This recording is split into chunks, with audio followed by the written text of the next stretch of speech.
ഇന്നൊരു evening vlog ആയാലോ?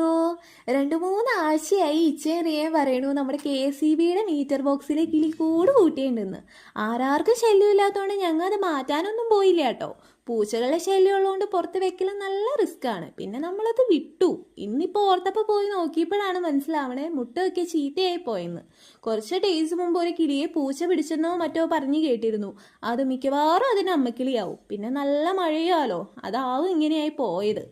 സന്തോഷത്തോടെ കാട്ടിത്തരാൻ വന്നിട്ട് ആകെ വിഷമായി. ഇനിയിപ്പോൾ നമുക്ക് ഗപ്പിക്ക് തീറ്റ കൊടുക്കാൻ പോവാം. വെള്ളത്തിന്റെ കളർ കണ്ട് ആരും അന്തിച്ച് നോക്കണ്ട കേട്ടോ. പായലാണ്. ഗ്രാവിറ്റി ടൈം ആയതുകൊണ്ട് ഇപ്പോൾ വെള്ളം മാറ്റൽ റിസ്ക് ആണ്. ഇവിടത്തെ കളിയൊക്കെ കഴിഞ്ഞ് ഇന്ന് നമുക്ക് ചാത്തൻകുളം കാണാൻ പോവാം. അക്വഡേറ്റിന് താഴെയാട്ടോ ഇത്. ഇവിടെ ആൾക്കാർ അലക്കണോണ്ട് അതിൻ്റെതായിട്ടുള്ള വേസ്റ്റ് കാണാനുണ്ട്. ഈ സൈഡ് ക്ലിയർ വാട്ടറും ആട്ടോ. മീനൊക്കെ ഉണ്ട്. ഒരേ കളർ ആയതുകൊണ്ട് അങ്ങനെ എടുത്തറിയണില്ല എന്നുള്ളൂ. അപ്പൊ ചെറിയ മഴക്കോളൊക്കെ കണ്ട് നമ്മൾ വേഗം തിരിച്ചു പോന്നു കേട്ടോ. വീട്